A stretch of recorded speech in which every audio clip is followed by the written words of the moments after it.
Here it is, as promised. Here is my one meal a day Q&A. That rhymes. Today I'm going to be answering your questions about OMAD, weight loss, and more. OMAD stands for one meal a day, and OMAD's the reason why I was able to make this transformation in the last 6 months. I lost over 100 pounds on my weight loss journey, and my weight loss journey really picked up when I introduced the snake diet, which is basically OMAD, fasting, focused lifestyle, counting calories, and the whole lot. So I jumped into OMAD because of watching Cole's videos last summer. So I would never have done OMAD if it wasn't for me getting into a car accident, me putting on a bunch of weight, me making the decision to lose that weight, and me rewatching Cole's videos, because I would never have done OMAD. So everything happens for a reason, right? Right? I don't want to say I got into a car accident to start OMAD. That's a horrible thing to say. But I think that car accident is definitely serving a purpose. A purpose to not only help myself, but to help you guys. So let's jump into some questions, and then I will share with you my current OMAD routine. All right, this person asks, please talk about the power of OMAD keto and what keto foods do you eat? Tips and suggestions, thank you. All right, the power of keto OMAD or OMAD keto is that it crushes hunger. It keeps the hunger at bay. It also puts you into ketosis longer. When you are eating one meal a day, you're definitely in ketosis while you're doing the fasting. Even if you break your fast with a carb meal, during the time that you're fasting, you're in deep ketosis. The benefit of being in deep ketosis is that it speeds up fat loss. Being in ketosis, your body is utilizing fat as fuel. So, any foods I eat on keto OMAD are foods I want to eat. I like to eat bacon because it's high in sodium, and that helps to keep my electrolytes in check, because you don't want to be low in electrolytes. And I eat like foods I like I love pork. Like pork is like my favorite land meat, so I eat a lot of pork. For dinner today, I'm gonna have some pork ribs and some pork chops. I eat a lot of vegetables. I love edamame. Today I'm gonna be having some cauliflower rice. I eat dark chocolate, which Cole got me into because dark chocolate is so packed full of nutrients. It has high levels of iron. It has levels of magnesium. Like, dark chocolate is magic for anyone in a large caloric deficit. Like, it's a powerful, powerful thing to have, because you're gonna make sure that you have all of the micronutrients you need. Any tips and suggestions? I would say just eat foods you enjoy, make sure your protein is moderate, and make sure you are getting electrolytes throughout the day. This cannot be done without cranking up the sodium, potassium. And also, when you break your OMAD fast, you gotta make sure you're putting tons of sodium and tons of potassium on your meal. You wanna keep those electrolytes up. All right, this person asks, can you please share your experience being without coffee? Okay, so when I first started OMAD back in September, I heavily depended on coffee. I was going to Starbucks, having my venti Americano with 6 shots of espresso. So that's an extra shot of espresso. And I would sometimes have it with like half coffee. And I would have that first thing in the morning, and I was addicted to it. And I was talking to Cole, and I'm like, I'm not addicted to coffee. There's no way. And then he's like, I can't coach you unless you get off the coffee. So I was like, okay. So I got off the coffee, and little did I know I was addicted. I was heavily drinking coffee from September to January, and I didn't realize how addicted I was to it. I used coffee as a tool to help suppress my appetite, but it's absolutely not necessary. You can suppress your appetite with just following this diet and making sure you're taking in your electrolytes and making sure you get through that first hump of OMAD. You're gonna be hungry as your body adjusts to the new OMAD schedule, but give it time, it becomes easy, because it just becomes natural. You just literally don't get hungry. So yes, getting off of coffee was fun. I was getting headaches tenfold, and I already suffered with migraines from the concussion. So it was tough, and the headaches are brutal. So I just got through that week, and then eventually things subsided, and now I don't need coffee. So I've been taking things like L-carnitine. I took some of that from InnoSupps. That's a great tool to help boost up your energy in the morning, and it's caffeine free, stimulant free. To boost up my energy, there's MCT oil you can take. Just having snake juice throughout the day and being in ketosis itself is just enough to crank up my energy. And this person says, I'm doing Keto OMAD right now, and you're right. It's very hard to overeat on Keto OMAD. I'm probably undereating. Trying to keep the proteins in check and figuring out how to increase fat.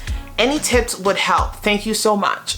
All right, so to keep the protein in check, you want to make sure that you are having between every meal around 25 to 30 grams of protein. It's gonna be hard for me to answer that question because I don't know how many macros or how many calories you're eating per day, and I don't know your weight, and I don't know your height, and I don't know your activity levels. I need to know that stuff in order to know exactly how much protein you need to take in. But you don't want to be taking in a lot. You want to do the 80-20 rule, as I stated before, or the 75% 20 rule. Tips to increase fat: coconut oil. It won't hurt. Have some coconut oil. Put olive oil on your meat. Have some peanut butter. Have some almond butter. But be careful with the nut butters because it can cause constipation. I'm still personally keeping the nut butters. I actually introduced sunflower nut butter, and I can't wait to try that out. That's a great way to increase things like ghee. I need to get my hands on ghee. Anything that's pure oil will help increase your fat levels. Just literally add them to your meals. That's all you gotta do. Next question that I got from one of my videos today. This person says, I was thinking about your approach today. I'm curious how you feel about working out. Do you feel lethargy? I think this is the only thing that would be a roadblock for me for starting OMAD, eating 1 meal a day. I do not feel any lethargy when I work out. I work out literally before I break my fast or in the afternoon. So today I worked out at about 12 o'clock and I ended my workout around 2 o'clock p.m. and now I'm at home. So the reason why I don't feel lethargy and I don't feel tired is because I'm cranking up the salt. I'm drinking copious amounts of salt, like a lot. And Cole just told me that if I am thirsty, that means probably I've had enough salt. So the salt is what gives me energy. Sodium and potassium, I have it in warm water. You can have it in cold water. Also, drinking pickle juice is great. Like drinking that, it's full of sodium. And then I'm making sure when I break my fast, I am dumping sodium and potassium. So just table salt, Himalayan pink salt or potassium chloride salt onto my meal. So the salt is what's giving me energy and the diet itself gives me energy. I don't get tired on it at all. And it does not affect my gym workouts to an extent, but I am not working out heavy. I'm injured from a car accident. Like you can't expect to go breaking PRs, but you can expect to get a good pump in.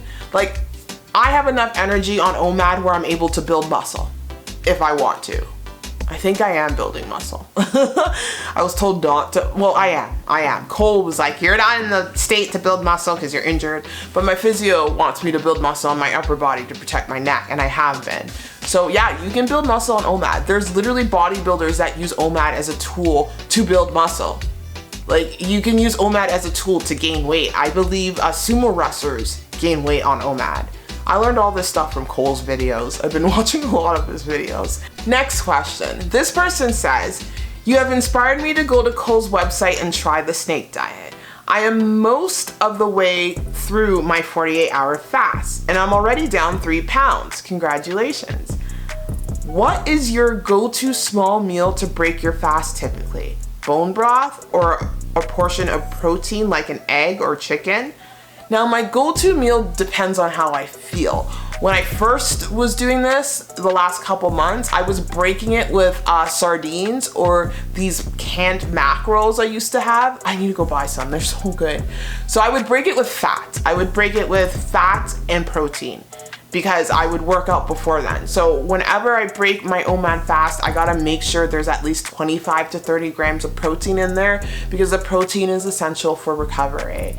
You never want to break your fast with just pure fat. You want protein in there.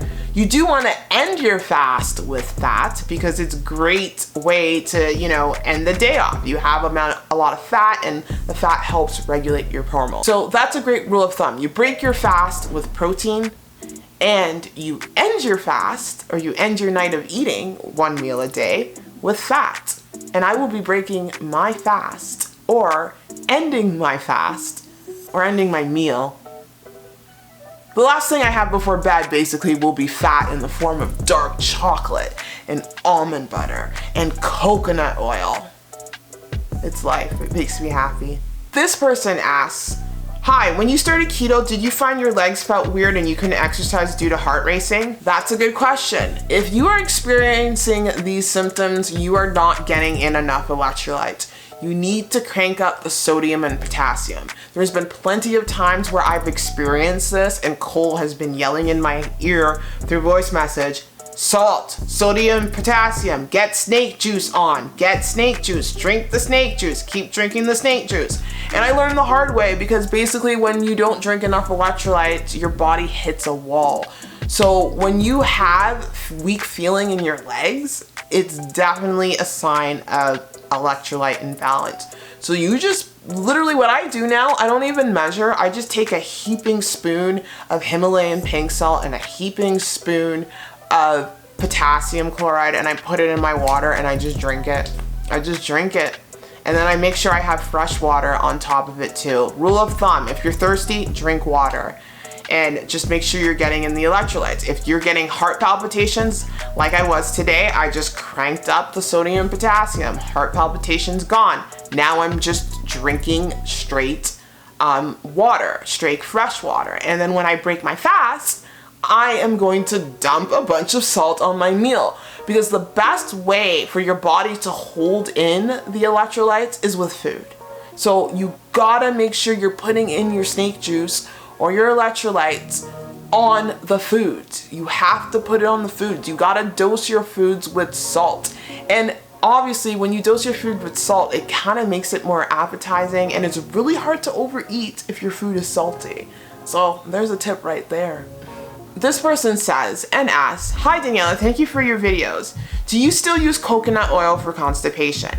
Yes, I do, and I'm not going to stop it because it works. I mix it in with my dark chocolate and nut butter little dessert I have every night. Do you eat it as the first part of your OMAD, or how much is it helping with constipation? I eat it with the dark chocolate, which I tend to eat it later at night. It doesn't really matter when I eat it, as long as I get it in, as long as I'm getting in a teaspoon of non-GMO organic coconut oil, I'm good to go. And someone asked me about MCT oil. No, you want coconut oil. When do you take your supplements? Is it in the eating window? I take my supplements throughout the day. So first thing in the morning, I have my snake juice or my electrolyte drink with vitamin C. So I don't take my supplements necessarily in the eating window. I take it throughout the day when I need to. So supplements, I do take vitamin C, I take boron, I take serapeptitase, I probably said that wrong. I take cayenne pepper extract, I take vitamin D, and I take a whole bunch of things. Oh, and I also want to introduce 5-HTP and saffron for mental health. So those I take throughout the day. It's not necessary to take during your eating window, but there are certain supplements that can cause tummy aches. If that's the case, make sure you're taking them with your food. Just to be safe, take it with your food. But I take vitamin C and it doesn't cause me any issues. Next question. This person says, wow, really nice. Are you still doing it to maintain your weight? And by doing it, this person means eating 1 meal a day. I'm doing 2 meals a day, which I should do when I reach my goal. So I am not maintaining my, well, I was maintaining my weight. I'm still on a weight loss journey. I still have the last 20 pounds to lose, and it's the most difficult pounds to lose. And thank God I have Cole coaching me through, because it's at this point where people can rebound. Because when it gets hard to lose those last 20 pounds, damn. And I know Cole is trying to lose 20 pounds too, so he can get shredded. No, I'm doing OMAD right now to lose weight. You can use OMAD to maintain weight. There are people who use OMAD to maintain weight. There are people who use OMAD to build muscle. It all depends on how many calories you are eating in your eating window. It all depends on your training cycle, because there's people who will literally train and then eat their meal, or eat their meal and then go train. So OMAD is very flexible. Okay, and this person says, I'm wondering what I should do when I reach my goal. Okay, first of all, you want to make sure you have a weight log, and you want to use scale feedback. You need to know how the scale responds to different things. So if you go out and eat a meal, or you eat off a few days and you see the scale move up, just dial it back. It's all about adjusting to the scale. The scale moves up, eat a little less. The scale moves down a little too much, eat a little more. So you gotta find what works for you. You gotta make sure you are not overeating. And I think the key to maintaining weight loss is to never go over your maintenance calories. As long as you don't eat more than your maintenance calories, you won't gain weight. And you can use 2 meals a day to do this. You can use OMAD to do this. It doesn't matter. The only thing that matters is the calories. Anyway, I hope you guys enjoyed this little 1 meal a day Q&A. If I missed any questions, please drop them below, and perhaps I'll do another Q&A.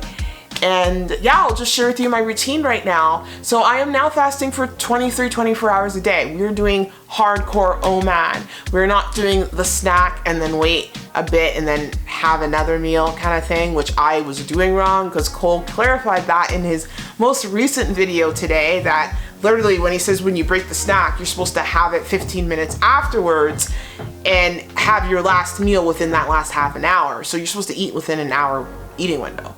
Right now he's got me eating in a half an hour eating window, because the tighter the eating window, the less likely you're going to overeat. That's the power of OMAD. You cannot overeat in 30 minutes, you know? It's literally idiot proof. But that is my current routine, and I will be sharing with you guys throughout, you know, the week. So tomorrow there will be another 1 meal a day kind of vlog, and Snake Diet Diaries vlog, and yeah, we'll just go from there. Thank you so much for being here. If you made it this far into the video, just drop in some snake emojis followed by some clock emojis. Snake diet and OMAD, because without the snake diet, I would have never have tried OMAD. And I'm sending you guys mad love. Take care. Bye.